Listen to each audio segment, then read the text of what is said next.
السلام عليكم ورحمة الله وبركاته. الفاتحة. أعوذ بالله من الشيطان الرجيم. بسم الله الرحمن الرحيم.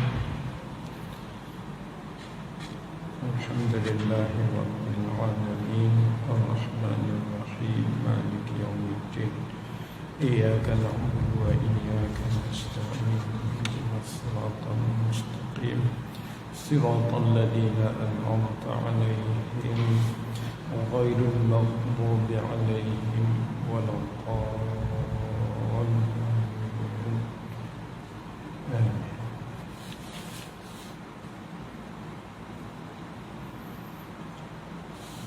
Muslimin muslimah yang dirahmati Allah sekalian, InsyaAllah kita buka muka surat 30 ayat yang ke 193.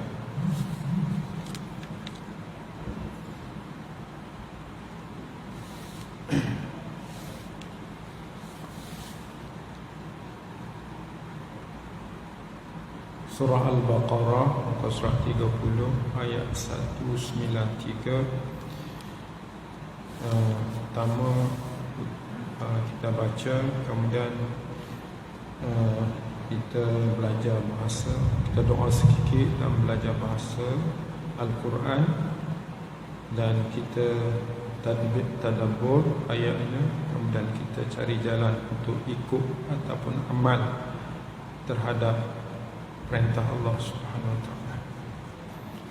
A'udzu billahi minasy syaitonir rajim.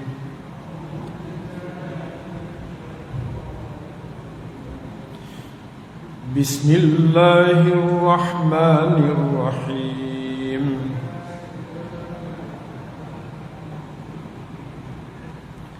وقاتلوهم حتى لا تكون فتنة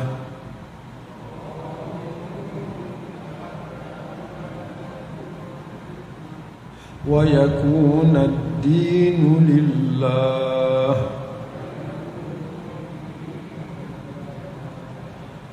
فإن انتهوا فلا عدوان إلا على الظالمين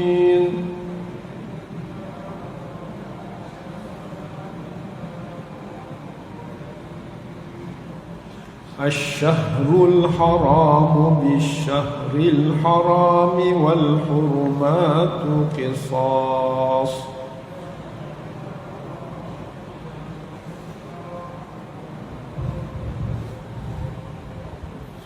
فمن اعتدى عليكم فاعتدوا عليه بمثل ما اعتدى عليكم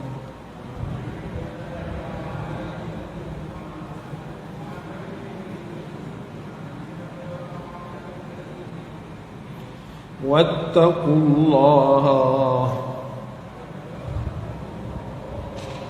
واعلموا أن الله مع المتقين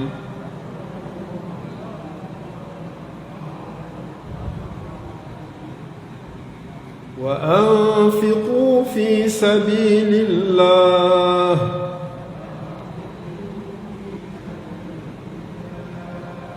ولا تلقوا بأيديكم إلى التهلكة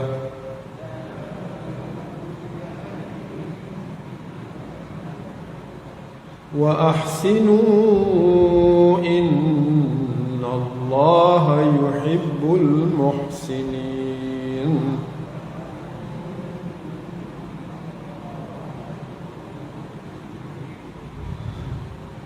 صدق الله العظيم. الحمد لله وبه نستعين والصلاة والسلام على رسول الله الأمين وعلى آله وصحبه أجمعين ومن تبعهم بإحسان إلى يوم الدين.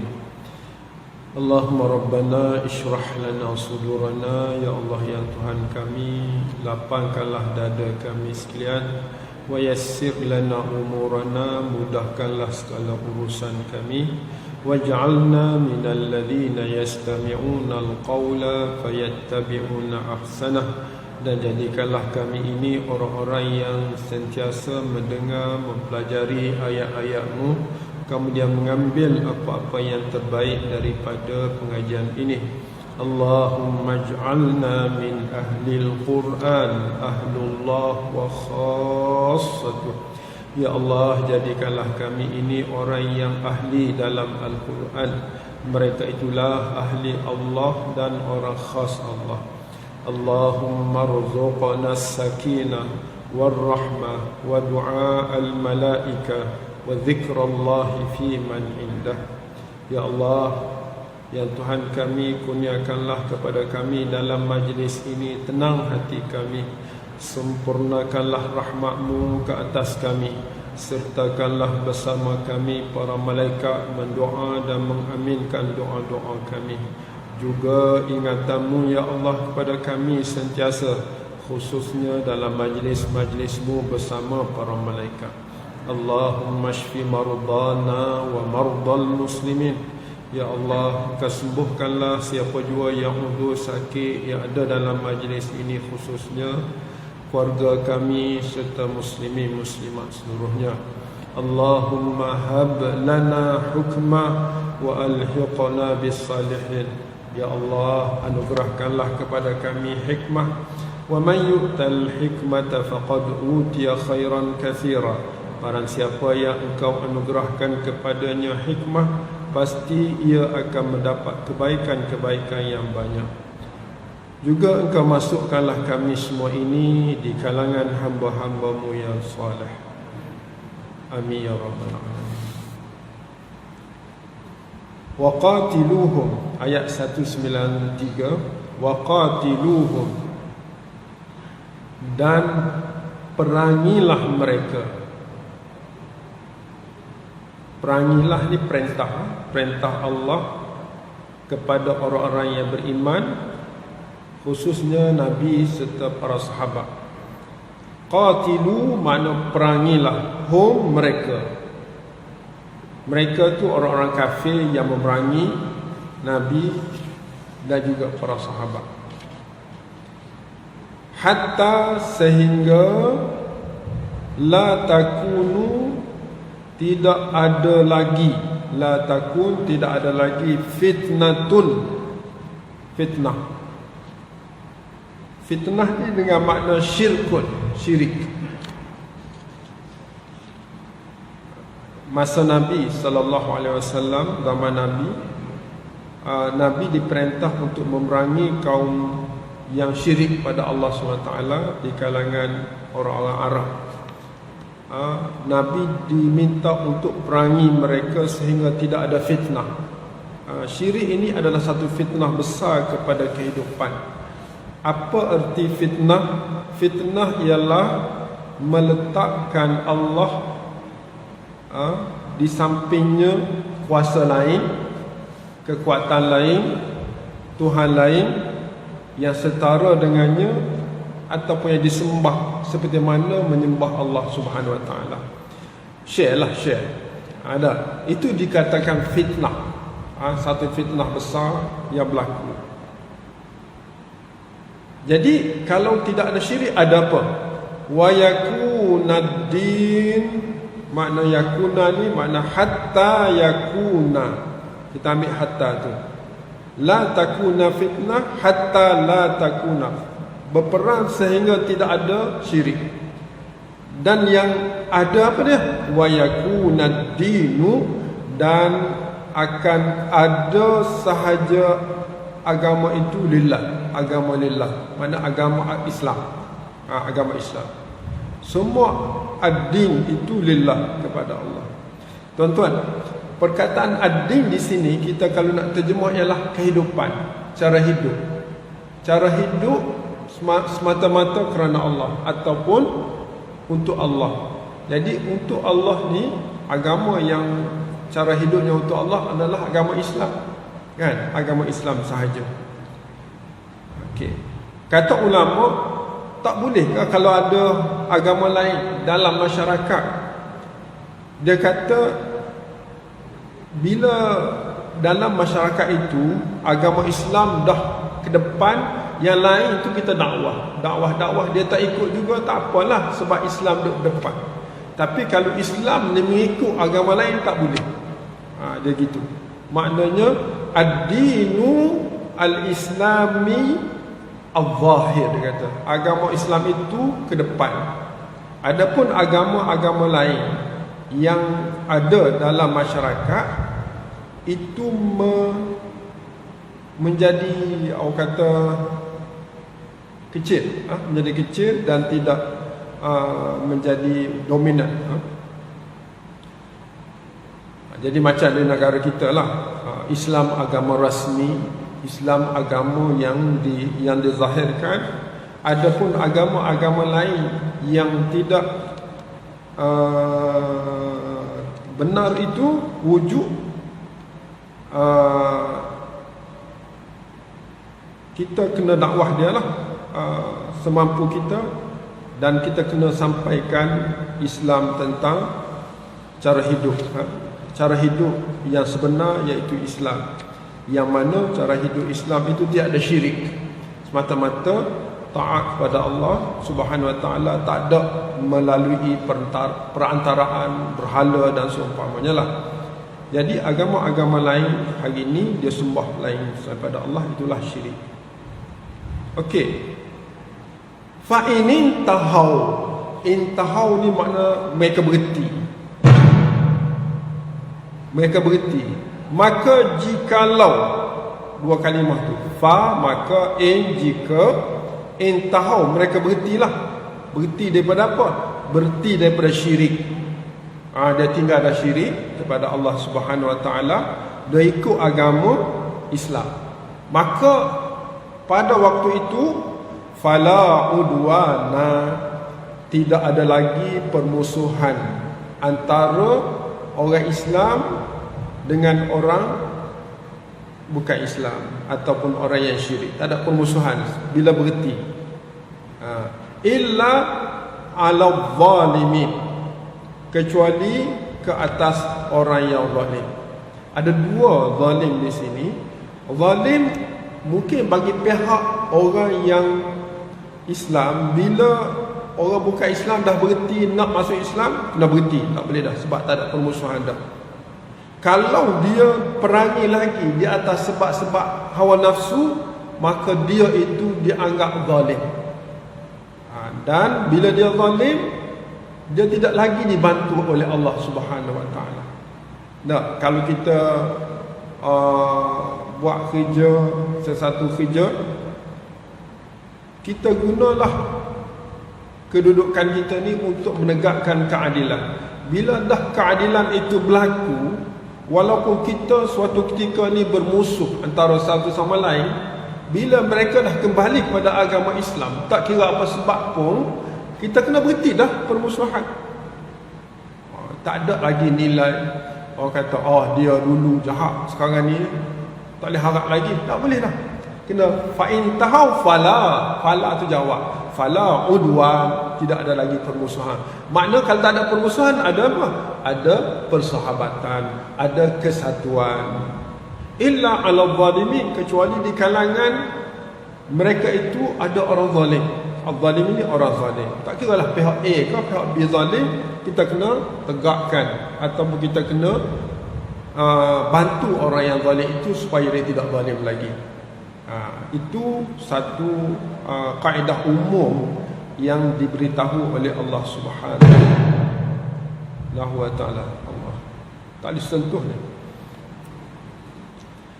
Baik, habis itu. Ini berlaku pada zaman Nabi sallallahu alaihi wasallam, dan sampai bila-bila pun. Sampai bila-bila pun. Isu yang kita nampak dalam ayat 193 ni isu syirik. Isu syirik cukup bahaya. Kita dalam masyarakat kita ni syirik banyak, kan? Banyak syirik. Yalah, kita mungkin tak, tapi kat Batu Cave tu syirik, yang sembah-sembah berhala. Ya, dia bebas beragama dengan apa pun yang dia nak. Tetapi sejauh mana kita sebagai umat Islam prihatin tentang syirik yang berlaku. Kalau Nabi SAW dan para sahabat disebut dalam bentuk waqatiluhum hatta, tengok hatta tu, perangilah mereka sehingga la takuna, tidak ada lagi fitnatun, syirik. Allah, kita apa kita buat terhadap isu syirik yang ada dalam negara kita? Ataupun kita tinggal 100% bebas begitu? Kan? Apakah pendekatan yang telah kita lakukan sebagai agama Islam yang dominan, yang ke depan, untuk membetuli atau menyelamatkan orang-orang yang syirik ni daripada syirik? Tentu sekali lah dengan cara dakwah, dialog agama, kan? Kenapa mereka perlu disedarkan? Kenapa kita dialog, kita buat dialog ni, cakap je lah, mungkin kita tak buat lagi. Masjid mana yang buat kita tak tahu, kan? Sekarang ni ada tak dialog agama? Kurang kita dengar, kan, dialog agama di Malaysia.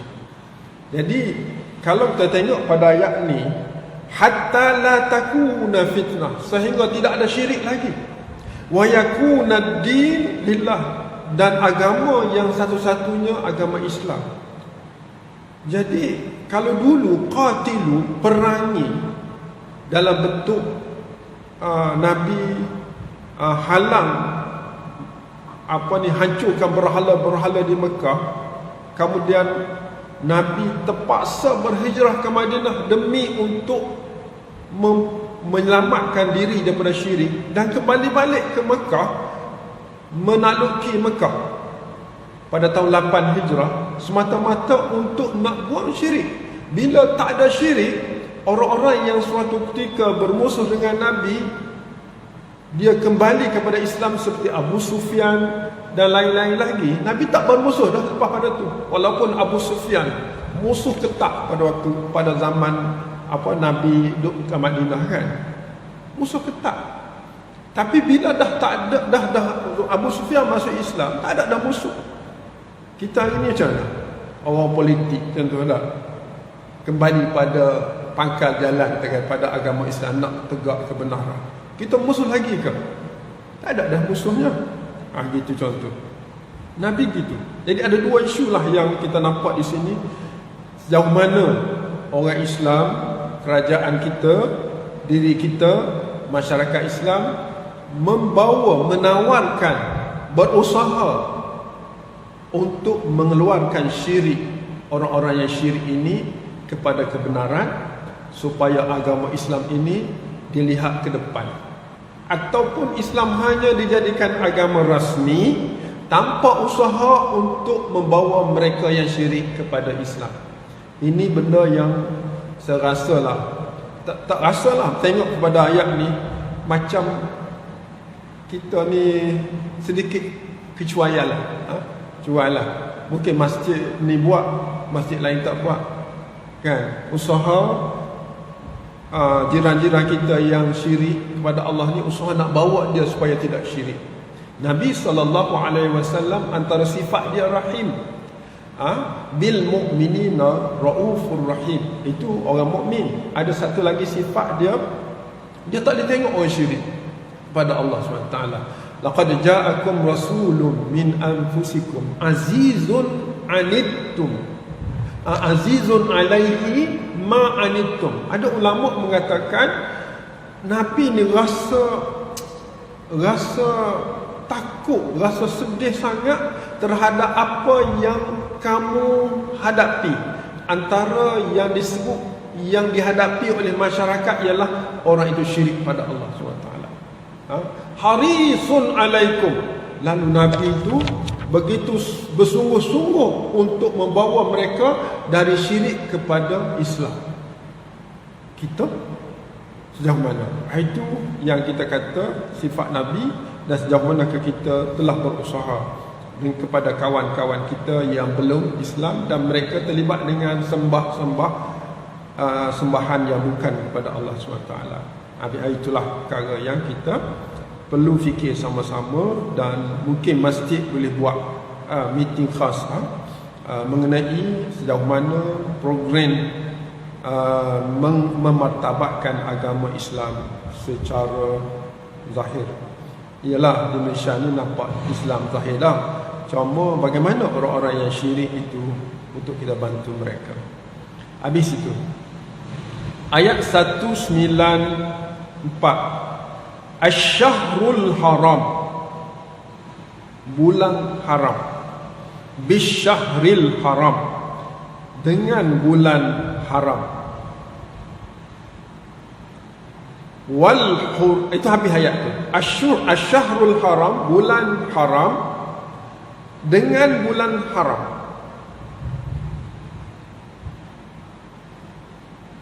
Ayat lengkap. Ayat kedua, wal hurumat. Hurumat tu bukan haram tu. Wal hurumat, hurmah, maknanya kemuliaan. Al hurumat tu qisas, dia kena balas. Kemuliaan Islam kena balas dengan kemuliaan. Kalau orang lawan, dia kena lawan juga. Baik, kita tengok perkataan dulu. Bulan haram dengan bulan haram, wal hurumat, dan kehormatan, terjemah wal hurmat, dan kehormatan itu, kehormatan maknanya kemuliaan lah. Qisas, mesti ada qisas. Qisas ni ialah balas, balas dengan cara yang sama. Kemudian ayat berikut mentafsirkan perkataan wal hurumatul qisas. Antaranya ialah faman i'tada. Faman, maka, dua kalimah tu. Maka sesiapa yang i'tada, dia melampaui. I'tada ni memusuhi, menyerang. Di sini tu menyerang. Alaikum, bila mereka menyerang ke atas kamu, dia mula menyerang. Orang kafir lah, serang Nabi, serang kamu, tak kira siapalah. Fa'tadu, serang juga. Itu panggil kisah tu. Islam dia tidak bermula dengan menyerang. Dia hanya menyampaikan dakwah. Bila orang serang, dia akan serang juga. Kebanyakan dalam peperangan begitu, dalam perang Nabi sallallahu alaihi wasallam. Antara misal kisah ialah famani' tada alaikum, sesiapa yang melampaui ke atas kamu, fa'tadu, lawan dia. Kalau dia serang sama. Alaihi, sejauh mana kita nak lawan dia, kita nak balas dia? Bimithli, sama dengan. Bimithli itu sama dengan apa yang i'tada, dia menyerang ataupun memusuhi, alaikum, ke atas kamu. Tengok Islam tu dia jaga sungguh-sungguh. Dari sudut kita panggil nyawa kan, jaga nyawa. Kalau dia serang kita, seranglah qadar dia serang. Kalau dia berhenti, jangan serang lagi, berhenti dulu kan. Sebab apa? Dengan berhenti, macam Hudaybiyah, tak, peperangan perjanjian Hudaybiyah, Nabi tak berperang sebab ada perjanjian. Dia nak berhenti dulu kan. Maknanya Islam ni cantik. Dia tak nak orang sakit, orang dibunuh. Tetapi kalau mereka mula, dia melakukan juga. Bunuh sama bunuh, serang sama serang, perang sama perang. Tapi kalau berhenti sama-sama. Gitu. Itu di antara nilai-nilai qisas. Baik. Setakat tu, ayat ini mengesahkan pandangan ulama mengatakan ayat ini berkaitan dengan bulan Nabi nak buat umrah. Nabi pergi ke Mekah untuk kali pertama selepas hijrah ke Madinah pada tahun 6 hijrah. Nabi pergi dengan sahabat, tujuannya untuk buat umrah pada bulan Zulqa'dah, sebelum Zulhijjah. Nak masuk Mekah, orang-orang Mekah tak bagi dia masuk, tak bagi Nabi dan para sahabat masuk Mekah di bulan haram, Syahrul Haram. Dan mereka menghalang Nabi masuk. Nabi dah pakai ihram dah, sampai kat Hudaibiyah dah, tunggu situ. Maka berlakulah beberapa perjanjian, sehinggalah Nabi tak boleh buat haji pada waktu itu, pada bulan haram itu. Tetapi mereka janji mereka akan bagi pada tahun depan, kan, untuk buat haji tahun depan, tahun ke-7 Hijrah. Kemudian Nabi kerana dah pakai ihram, Nabi terpaksa kena tahlul. Maknanya kena buka ihram dengan cukur. Semua Nabi, sahabat-sahabat bercukur. Kemudian balik tahun depan, diberi peluang setelah ada perjanjian Hudaibiyah, diberi peluang untuk buat haji. Jadi inilah yang dimaksudkan Asy-Syahrul Haram, bulan haram pada 6 Hijrah, tak boleh buat haji, balik ke Madinah. Bulan haram berikut baru boleh buat haji. Tapi kalau berlaku pada hurumat ni macam perjanjian Hudaibiyah, yang ni tak boleh bunuh yang ni tak boleh bunuh yang ni. Tapi kalau berlaku juga permusuhan yang dimulakan oleh orang Quraisy, antaranya masa perjanjian Hudaibiyah tu ada sebahagian daripada orang Quraisy dia langgar perjanjian. Jadi bila langgar, Nabi memerintahkan sahabat mempertahankan diri, kan? Itu maksud kisah di situ, kan? Asy-Syahrul Haram bi Syahril Haram ni maksudnya Nabi buat haji tahun kedua lah pada bulan haram yang berikut. Dan kisah ni ialah Nabi tidak memerangi orang-orang Quraisy, dan Nabi berpegang dengan perjanjian-perjanjian yang dimeteraikan dalam perjanjian Hudaibiyah. Tetapi kalau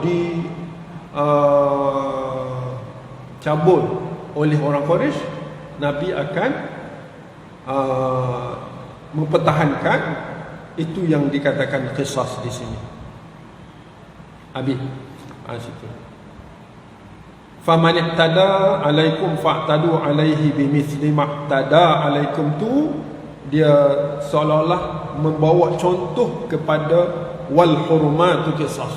Wal hurmatu qisas. Ayat berikut, wattaqullah wa'lamu annallaha ma'al muttaqin, dan bertakwalah kamu kepada Allah, dan ketahuilah kamu semua annallah, sesungguhnya Allah itu, kita terima itu sebab Allah, annallah, Allah itu maknanya alif lam tu pada Allah. Sesungguhnya Allah itu ma'al muttaqin, bersama-sama dengan orang-orang yang bertakwa. Ada dalam ayat ni waw belaka tu. Wattaqullah wa'lamu. Dua-dua perintah. Bertakwalah kamu kepada Allah. Dalam apa? Dalam kita nak mengerjakan ibadat haji ke umrah, kena bertakwa kepada Allah. Dalam kita nak memerangi musuh-musuh kita, kena jaga Allah, takwa kepada Allah. Dalam nak lawan balik terhadap permusuhan pun kerana Allah, kena bertakwa kepada Allah. Sebab apa perlu sangat takwa ni? Kata Allah, wa'lamu, kamu kena berilmu, kena faham, annallah, sesungguhnya Allah itu ma'al muttaqin, bersama dengan orang-orang yang bertakwa. Makna apa bersama ni? Maknanya Allah bantu. Kalau kita orang bertakwa pada Allah Subhanahu wa taala, Allah bantu kita. Allah bantu kita. Antara sifat-sifat orang bertakwa disebut dalam awal surah Baqarah dulu, kan? Ayat 3 sampai 5. Apa ni? Ayat 2, dzalikal kitab la raiba fi hudan lil muttaqin. Siapa orang bertakwa? Alladzina yu'minuna bil ghaib. Satunya orang tu dia beriman dengan perkara gaib. Yang kedua, wa yuqimunas salah. Dia tak pernah tinggal sembahyang. Orang takwa. Yang tiga, wa mimma razaqnahum yunfiqun, dan sebahagian daripada harta dia infak. Infak ni kata ulama infak wajib, iaitu zakat. Dia tak tinggal bayar zakat. Yang ketiga. Yang keempat, walladzina yu'minuna bima unzila ilaika. Orang-orang yang beriman dengan apa yang Allah turun kepada engkau, iaitu Quran. Wa ma unzila min qablik, dan orang itu juga, mereka juga beriman dengan kitab-kitab sebelumnya. Tuan-tuan, berapa dah? 4 kan? Wa bil akhirati hum yuqinun, dan dengan hari akhirat mereka yakin mereka akan pergi ke sana. Ini antara 5 perkara tanda orang bertakwa. Kalau kita perhati kepada 5 perkara ni, yang mudah sekalinya ialah yakin dengan hari akhirat. Cuma kita yakin dengan akhirat satu hal, buat kerja akhirat itu hal yang lain. Yakin ada syurga, ada neraka, tapi nak buat untuk sampai kepada syurga dan neraka, syurga itu neraka tak nak lah. Nah, kita kan, saya lah kurang beramal. Apa dia amalan yang kita kena buat untuk bertemu dengan Allah? Ada 4 amalan orang bertakwa. Selain pada yakin tu ada 4 amalan. Pertama, kerjasama sesama orang mukmin. Yang kedua, jangan marah. Kalau marah, tahan marah. Terpaksa marah, tahan marah. Yang ketiga, bermaafan antara satu sama lain. Yang keempat, jika kita melanggar perintah Allah ataupun melakukan larangan Allah, segera meminta maaf kepada Allah. Pak ni disebut dalam surah Ali Imran ayat 133 sampai 135. Ayat ni cukup penting untuk kenal orang-orang yang bertakwa kepada Allah. Kalau kita jenis tolong-menolong, orang susah kita tolong, itu salah satu sifat orang yang ahli syurga. Yang kedua, kalau kita marah, kita boleh tahan, kita tidak bermusuh, kan? Yang ketiga, kita boleh maaf kepada semua kesalahan orang. Cuba kita perhatikan dalam hidup kita ni, ada tak orang yang kita tak maaf? Kalau ada, maaf cepat-cepatlah sebelum kita jumpa Allah. Sebab Allah tak akan terima orang yang tak maaf kesalahan orang, walaupun sebesar mana kesalahan dia pun, dia kena maaf. Yang keempat, kita kata tadi, walladzina idza fa'alu fahishatan aw zalamu anfusahum dzakarullaha fastaghfaru lidzunubihim wa man yaghfiru dzunuba illa Allah. Sampai akhir ayat 134 135 tu. Kita ni memang orang yang tidak terlepas daripada kesalahan, tetapi Allah sangat suka kepada orang bila salah dia istighfar. Sebab itulah kita diminta untuk beristighfar setiap kali lepas sembahyang, supaya kita bersih daripada dosa. Kita kalau dosa kita tak ada, kita nampak akhirat. Tetapi kalau banyak dosa kita tak nampak akhirat. Walaupun orang bagi tahu, tak nampak akhirat. Oleh sebab itu, istighfar tiap-tiap lepas sembahyang itu adalah suatu sunnah Nabi dan ajaran Islam yang cukup penting. Astaghfirullahalazim alladzi la ilaha illa huwal hayyul qayyum wa atubu ilaihi. Patu la ilaha illallah wahdahu la syarikalah lahul mulku wa lahul hamdu yuhyi wa yumiit wa huwa ala kulli syai'in qadir. Itu lepas tiap-tiap sembahyang kena ulang. Kalau kita diterima bacaan ini, kita dapat 3 perkara. Pertama, dunia Allah bagi cukup. Yang kedua, Allah jauhkan daripada keburukan dan musibah. Yang ketiga, bila kita mati, Allah akan redha dan Allah akan bagi syurga. Yang ni kadang-kadang berat nak amal. Lepas salam, kita cabut terus je, tak istighfar dah. Berat juga walaupun dia tu mudah, kan? Baik, itu habislah situ. Itu saya nak cerita, nak kongsi sama tentang orang takwa lah. Tuan-tuan boleh rujuk ayat 2 sampai 5 surah Baqarah dan ayat 133 sampai 135 surah Ali Imran tentang orang-orang yang bertakwa kepada Allah Subhanahu wa taala. Ayat berikutnya, Wa anfiqu fi sabilillah. Ini perintah lain pula. Perintah yang keberapa? Wa qatiluhum, satu. Wattaqullah, dua. Wa'lamu, tiga. Wa anfiqu, ni yang keempat. Dan berinfaklah kamu fi sabilillah, pada jalan Allah. Wala tulqu, dan jangan kamu campakkan biaidikum, dengan sebab tangan kamu, ila tahlukah, kepada kebinasaan. Kata ulama, bagaimana orang itu dianggap campak diri kepada kebinasaan? Pertama, tidak jihad. Yang kedua, tidak infak, tidak tolong menolong. Saya nak jihad macam mana? Tak ada jihad dah sekarang, kan? Tak nak jihad macam mana? Dah tak ada dah jihad fi sabilillah. Allahu akbar. Banyak lagi jihad fi sabilillah, kan? Dakwah, jihad fi sabilillah. Datang ke rumah Allah fi sabilillah. Kemudian infak, apa-apa yang patut kita infak, tolong menolong, kerjasama, selesaikan masalah adik-beradik kita yang bermasalah. Itu jihad, kan? Pada jalan Allah SWT. Kita ni, dalam kehidupan kita ni yang hadir hari ni, termasuk saya, ada tak kes-kes yang belum selesai dengan adik-beradik? Malulah nak minta maaf adik-beradik aku, biar aku salah. Jihad tu, kita kena pergi jumpa dia sebelum kembali kepada Allah. Kalau kita nak jumpa depan Allah dengan adik-beradik kita semula, kita kena selesai di sini. Kena jumpa sekarang. Kalau kita tak selesai di sini, besok kita tak ada peluang untuk bertemu dengan adik-beradik kita lagi. Dalilnya tuan-tuan boleh cek dalam surah Insyiqaq ayat 7 tak silap.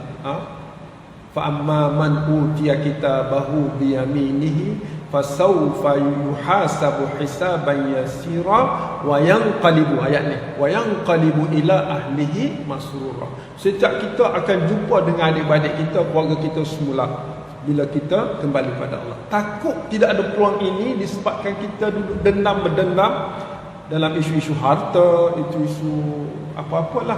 Jadi sekarang ni jihad besar untuk kita ialah pergi satukan keluarga kita yang suatu ketika kita tidak pergi mari. Selain pada tu, kita bantu keluarga kita, bantu orang-orang yang berhajat. Itulah kata ulama, orang yang tidak mencampakkan diri dia ke lembah kebinasaan, at-tahlukah di situ. Kemudian wa ahsinu, itu kita kena, kalau ambil situ jangan berhenti. Tuan-tuan boleh dua pilihan. Apa ni? Wala tulqu bi aidikum ila tahlukah, berhenti situ. Wa ahsinu innallah, terus. Ataupun wala tulqu bi aidikum ila tahluka wa ila tahlukati wa ahsinu, berhenti situ. Dari sudut kaedah berhenti satu hal, dari sudut makna dua tepat. Kalau kita berhenti, makna dia sempurnalah. Contohnya, wa ahsinu, dan berlaku ihsanlah kamu, sesungguhnya Allah cinta orang-orang yang muhsini. Berlaku ihsan ni, Allahu akbar. Nak jadi orang ihsan ni, orang yang terbaik ni, susah. Macam tadilah, kita nak mengalah kepada keluarga yang salah ni, Allah, payah. Nak mengalah pada kawan kita yang salah ni, salah. Tapi kita je yang ada peluang untuk nak satukan mereka. Jadi kita terpaksa mengalah. Inilah orang muhsin, yang melihat Allah Subhanahu Wa Taala segala-galanya, yang melihat peluang untuk bertemu di depan Allah bersama-sama kawan-kawan. Ini. Jadi wa ahsinu, berlaku ihsanlah. Kenapa?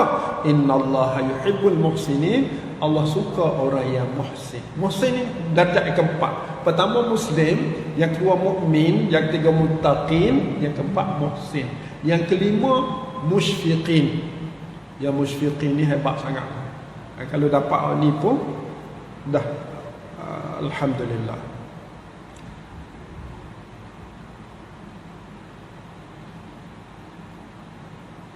Baik, tuan-tuan dirahmati Allah, kesimpulan daripada pertemuan kita pada petang ini, kita tengok, tuan-tuan perhatikan ayat-ayat yang diperintah dalam ayat 193, 194, 195. Ada 4 sekurang-kurangnya. 5. Pertama, waqatiluhum. Yang kedua, wattaqullah.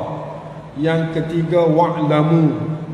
Yang keempat, wa anfiqun. Yang kelima, wa ahsinu. Perintah ini daripada Allah kepada sekalian hamba-hambanya.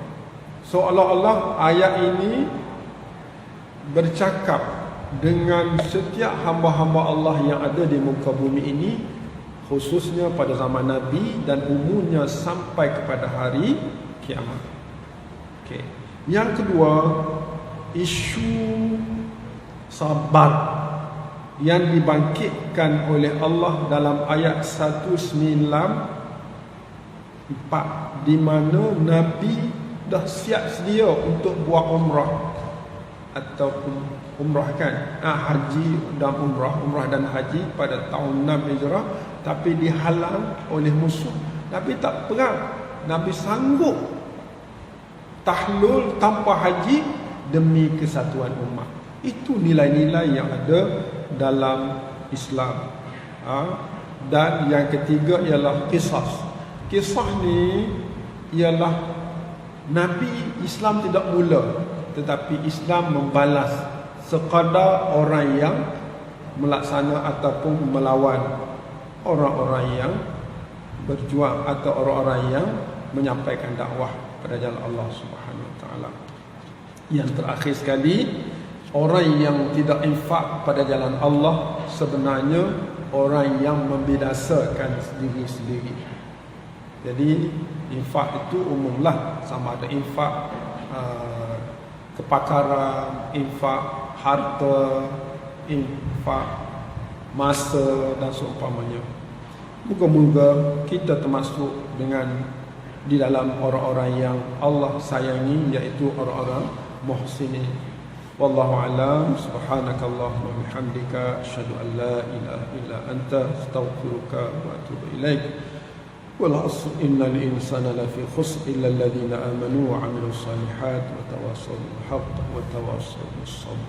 Insyaallah kita sambung ayat 196 dalam perjumpaan yang akan datang.